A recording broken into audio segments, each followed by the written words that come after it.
Party join करके कैसा लग रहा है या पार्टी के इस पद पर आकर के कैसा लग रहा है। निश्चित रूप से आप मान के चलिए कि जैसे ही खरमास खत्म होता है उस खरमास के बाद जदयू के भीतर भी वो डेट आपको मिल जाएगा जिस डेट में प्रशांत और निशांत दोनों की एंट्री होगी। सबसे बड़ा कारण ये है कि एक तो दलित समाज से आते हैं।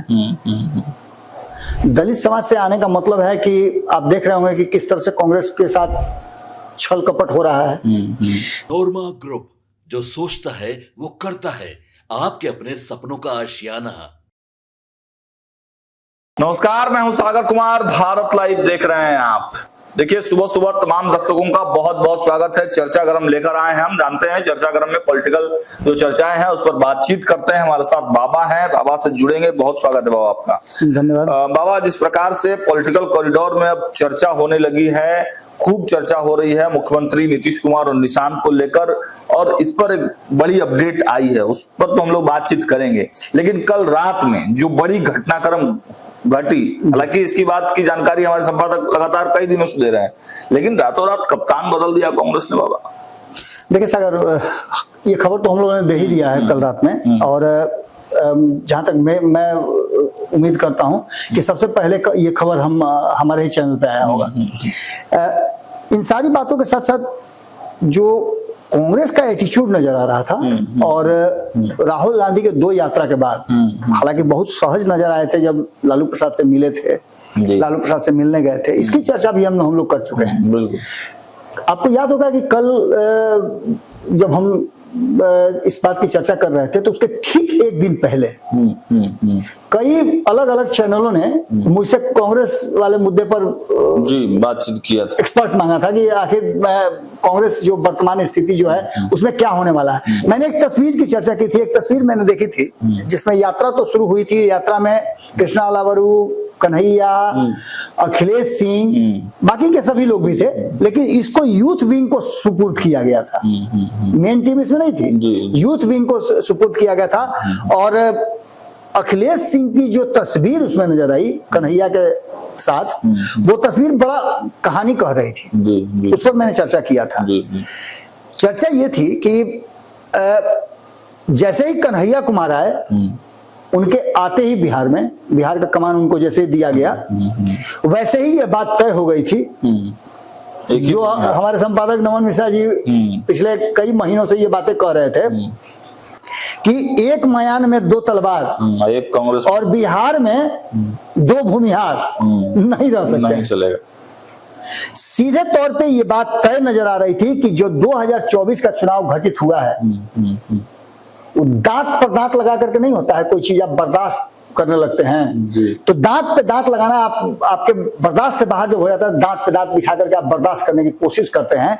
ये कोशिश कहीं ना कहीं कांग्रेस कर रही थी, और वो पार्टी जिसने समय समय पर लालू प्रसाद का साथ दिया है। हालांकि लालू प्रसाद के भी बहुत सारे उपकार हैं कांग्रेस पर, लेकिन इन सब बातों का मतलब ये नहीं होता कि आपका उपकार जो अगर है तो किसी को तो आप उसको एक हद दर्जे तक आप उसको डाउन कर दें।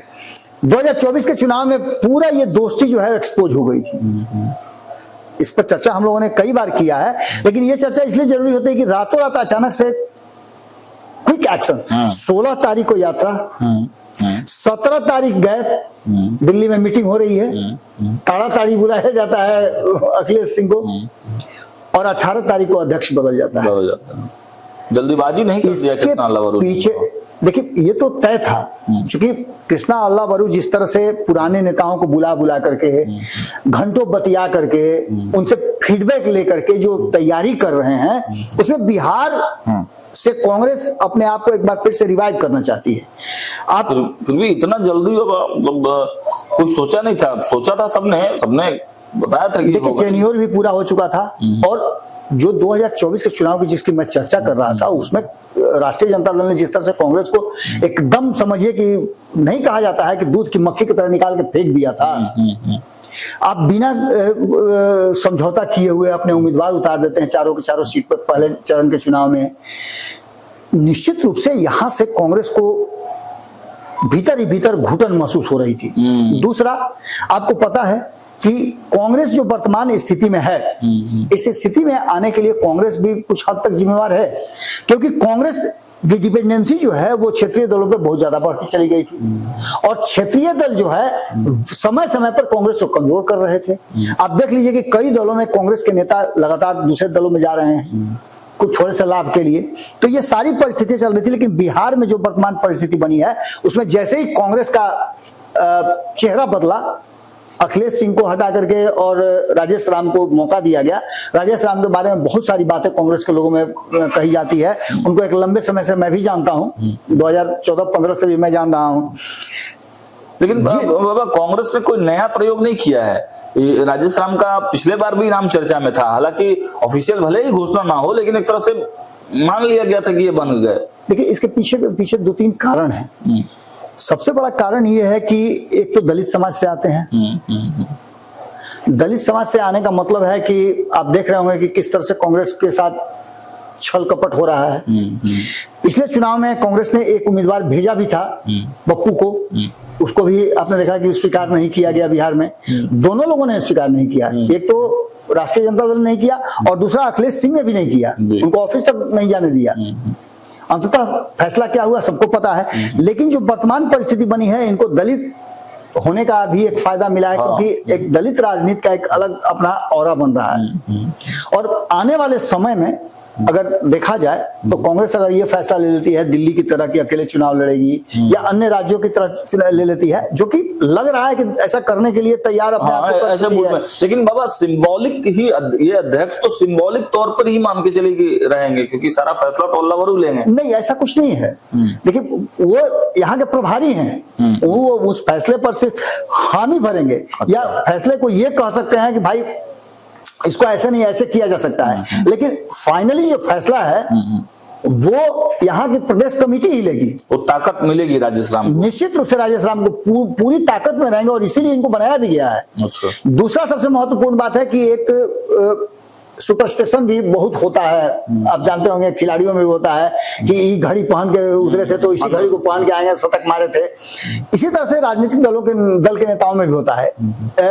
अशोक चौधरी जिस समय अध्यक्ष बने थे 2015 में, और 10 साल के बाद बदलता है। समझे, हमारे यहाँ कहा जाता है, हाँ जी, दलित चेहरा थे।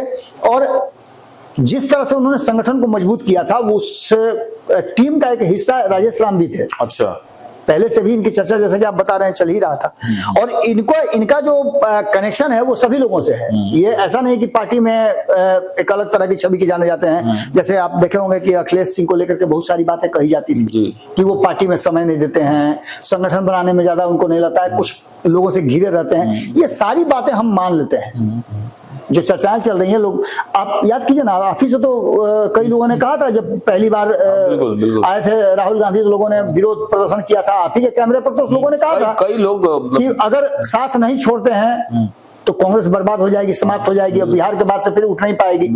तो इस स्थिति में एक तो ये सबसे बड़ी बात कि रातों रात कांग्रेस ने अपना कप्तान बदल दिया है, और कप्तान बदलने के साथ साथ बिहार में एक नए शुरुआत की तरफ इशारा कर दिया है। अब इसमें एक और महत्वपूर्ण बात है कि एक घटना तो यहां आपने देख लिया महागठबंधन में घटी, एक घटना जनता दल यूनाइटेड के भीतर घट रही है। जनता दल यूनाइटेड के भीतर भी 14 तारीख को जो नजारा देखने को मिला, 9 साल के बाद होली मनाई गई, मुख्यमंत्री के एक अन्य मार्ग पर होली का आयोजन किया गया, और उस होली के आयोजन में पार्टी के लोगों को बुलाया गया। बाहरी लोगों को आपने नहीं देखा होगा। होली आप या तो अपने परिवार के साथ मनाते हैं तो घर बंद करके मनाते हैं, लेकिन नीतीश कुमार बिहार के मुख्यमंत्री होते हुए सभी के लिए उनका दरवाजा खोला होना चाहिए था। लेकिन ये पूरी तरह से समझिए तो एक तरह से पार्टी का एक मीटिंग कहिए या फिर पार्टी के लोगों को बुला करके वो किसी बात पर मुहर लगाना चाहते थे, और वो मुहर था कहीं ना कहीं निशांत को जेडीयू का कमान देने का। अब इस बात की चर्चा जब हम कर रहे हैं तो हमें कल जो पंचनामा में हुआ उस बात की भी चर्चा करनी होगी। जिस प्रशांत कुमार ने ये बातें कही थी हमारे चैनल पर 2 महीने पहले आकर के कि निशांत ही वो एक्स फैक्टर हैं जो आते हैं तो जनता दल यूनाइटेड बचेगी।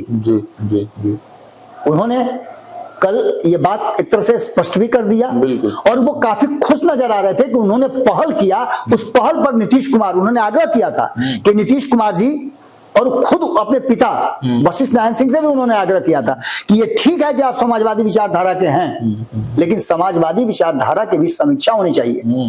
अगर जिस विचारधारा से समाज का हित नहीं होता हो, उस विचारधारा में थोड़ा बहुत परिवर्तन किया जा सकता है। और ये कोई जरूरी परिवारवाद का आरोप, जहां तक आने की बात हो रही है, तो निशांत पर परिवारवाद का आरोप नहीं आता है, प्रशांत पर परिवारवाद का आरोप नहीं आता है। क्यों नहीं आता है? तो इन सभी ने अपने आप को प्रूफ किया है। निशांत लगातार जिस तरह से वो राजनीतिक रूप से सक्रिय होते जा रहे हैं, उनमें क्षमता है, उनमें योग्यता है, उनको जबरदस्ती नहीं रखा जा रहा है। उनको पार्टी के लोग मजबूर कर रहे हैं नीतीश कुमार को कि निशांत को ले आइए जिससे कि आपकी पार्टी बच जाए। बिल्कुल। तो कहीं ना कहीं सेक्रीफाइस तो यहाँ निशांत को कराया जा रहा है ना, नीतीश कुमार की आइडियोलॉजी को कराया जा रहा है, और पार्टी के लिए ये भी करने की, कुर्बानी करने के लिए तैयार है।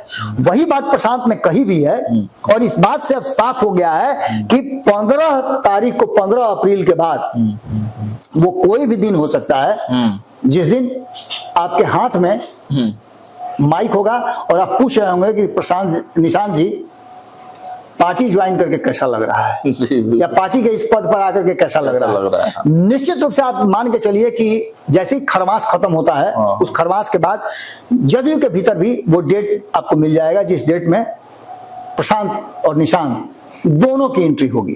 क्योंकि प्रशांत ने भी अब तय कर लिया है कि उन्हें राजनीति में आना है, और वशिष्ठ नारायण सिंह ने उनको हरी झंडी दे दी है।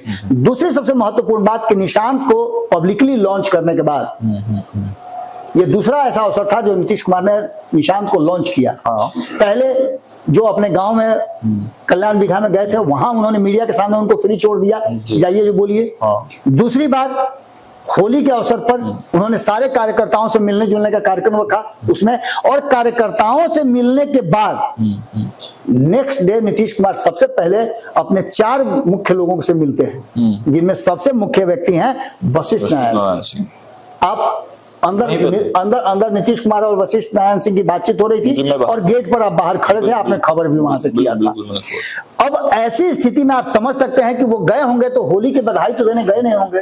होली की बधाई के साथ साथ बहुत कुछ बातें हुई। होली की बधाई तो होली के दिन दे ही चुके होंगे, लेकिन उसके बाद जो गए, निशांत के जुड़ने से क्या हुआ। और एक बात बहुत बड़ी महत्वपूर्ण प्रशांत ने कही भी कि नीतीश कुमार के चेहरे के भाव बदले हुए थे, वो काफी संतुष्ट नजर आ रहे थे। इस बात की चर्चा भी हुई और उन्होंने खोजा भी प्रशांत को, ये भी एक बात हुई। तो ये सारी परिस्थितियां घुमा फिरा करके इस बात की तरफ इशारा करती हैं कि कहीं ना कहीं निशांत को कुर्बान करने के लिए नीतीश कुमार तैयार हो चुके हैं। इसको हम ज्वाइन करना या उनका पॉलिटिकल एंट्री नहीं कहते हैं, हम कुर्बानी कहते हैं। क्योंकि प्रशांत और निशांत दोनों से आप बात कीजिए, आपने भी बात किया था, तो दोनों का मानना है कि प्रशांत कहते हैं कि वो आध्यात्म की तरफ ज्यादा है, और वो खुद कहते हैं कि हम आध्यात्मिक व्यक्ति हैं। और प्रशांत जी ने तो यह भी कहा कि निशांत के अध्यात्म का फायदा पूरे बिहार को मिलना चाहिए। निश्चित रूप से। तो ये सारी परिस्थितियां कहीं ना कहीं इस बात की तरफ इशारा कर रही हैं कि अप्रैल का महीना खरमास उतरने के बाद नीतीश कुमार किसी भी दिन, या नीतीश कुमार की पार्टी के लोग, जैसा कि आपने देखा होगा विजय चौधरी या संजय झा की बात कर लीजिए, कार्यकारी अध्यक्ष हैं, फैसला उन लोगों को लेना है। या फिर आप उमेश कुशवाहा की बात कर लीजिए, उमेश कुशवाहा भी इसके लिए रेडी हैं। तो ये सभी लोग कहीं ना कहीं इस बात के लिए तैयार नजर आ रहे थे कि निशांत को लाया जाए, जिससे कि पार्टी और संगठन दोनों को बचाया जाए और वोट बैंक भी बचे। लेकिन इससे भी बड़ी बात यह है कि कहीं ये बड़े चुनावी रणनीति का हिस्सा तो नहीं है। एक तरफ कांग्रेस अपने गठबंधन से विरोध कर रही है, दूसरी तरफ नीतीश कुमार यदि निशांत को लेकर के आते हैं और ये शर्त रख देते हैं कि निशांत को ये देना होगा, अगर भाजपा तैयार नहीं होती है तो फिर यहाँ भी समस्या होगी। 5 दलों का ये गठबंधन है एनडीए, अगर कोई दल इसमें स्वीकार नहीं होगा तो वो क्या करेंगे। पिछले 2020 में भी हम देख चुके हैं कि अंतिम दिन तक गठबंधन टूटे हैं। तो ये सारी परिस्थितियां इशारा कर रही हैं कि 2025 में उससे अछूता नहीं होगा। तो ऐसी स्थिति में एक तीसरा मोर्चा जो देखने को मिल सकता है, और ये तीसरा मोर्चा किसी के साथ भी हो सकता है। कांग्रेस नीतीश कुमार का भी हो सकता है, कांग्रेस प्रशांत किशोर का भी हो सकता है, या फिर जो बाकी के लोग नाराज चल रहे हैं, जिसमें आप देख लीजिए कि नागमणि कुशवाहा उधर हैं, उनकी एक नाराजगी है। दूसरी तरफ आप आईपी गुप्ता को देख लीजिए, वो अपने समाज को आरक्षण दिलाने के लिए और उनके आरक्षण दिलाने के लिए नीतीश कुमार भी प्रयासरत हो चुके हैं। उनके जो एमएलसी हैं वो सदन में प्रश्न भी उठा रहे हैं कि केंद्र सरकार से को लिख करके भेजा जाए जिससे कि उनको आरक्षण फिर से वापस मिल जाए। ये सारी परिस्थितियां घुमा फिरा करके आकर के वही इशारा कर रही हैं कि बिहार में चुनाव से पहले कुछ बड़ा होने वाला है।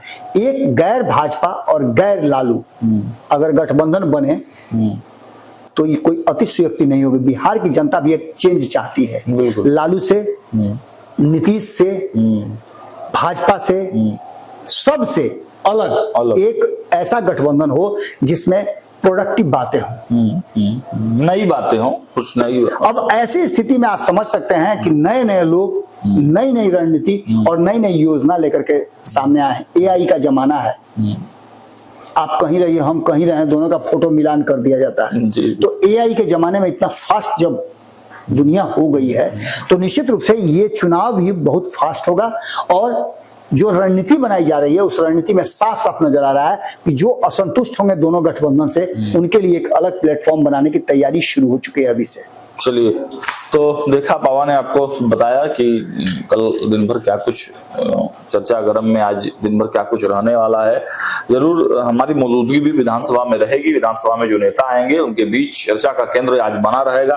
प्रदेश अध्यक्ष बदले हैं कांग्रेस के, उस पर भी बातचीत होगी और जो तमाम पॉलिटिकल अपडेट्स आएंगे वो हम आपको देते रहेंगे। देखते हुए भारत लाइव, बहुत बहुत धन्यवाद। आपके सपनों को हमने सजाया है, ई होम्स पैनोरमा को हमने बनाया है। ई होम्स मेरा एक सपना था जिस पे मैं पिछले 4 साल से काम कर रहा था। हमने जो बनाया है वो सबने है माना। ई होम्स पैनोरमा में हो आपका भी आशियाना। और फाइनली हमने 2021 में इस प्रोजेक्ट को लॉन्च किया। बहुत लोग अप्रिशिएट कर रहे हैं कि पूर्णिया जैसे शहर में, बिहार के, एक तो बिहार की बात करें उसमें भी पूर्णिया जैसे छोटे जगह में इस तरह का लाइफस्टाइल देना, ये सुन के हम लोगों को बहुत अच्छा लगता है। ई होम्स में हमने कुछ और भी किया है, जैसे हम जिस जगह में रह रहे हैं हमारे फैमिली सिक्योर हो, उनको सिक्योरिटी का ध्यान में रखा है। आपकी सुविधा और सुरक्षा आपके लिए खास है, ये आपका विश्वास है। इसमें आर्टिफिशियल इंटेलिजेंस का 7 लेयर सिक्योरिटी का हमने इस्तेमाल किया है। लस ग्रीन कैंपस को बनाया है। यदि हमारा बाउंड्री वाल है तो वो वर्टिकल गार्डन है।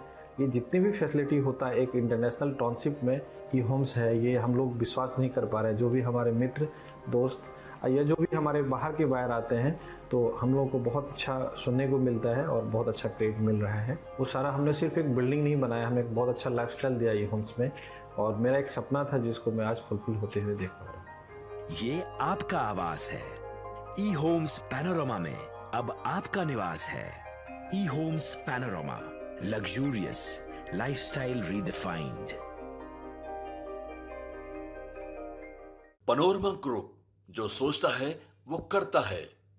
अगर ये वीडियो पसंद आई और वह बिहार के राजनीति और बिहारियत से सरोकार रखेनी तो सब्सक्राइब बटन दबा के चैनल के सब्सक्राइब कर ली। ओजे एगो घंटी बा, ओकरा बटन दबा देला से कुल सटीक और मारक खबर रुआ मुफ्त में मिल जाई। अगर रुआ पत्रकारिता के हमनी के नया प्रयोग में सहयोग कर चाहतानी तो ज्वाइन बटन दबा दी। पेटीएम नंबर नोट कर ली 9386 816 700।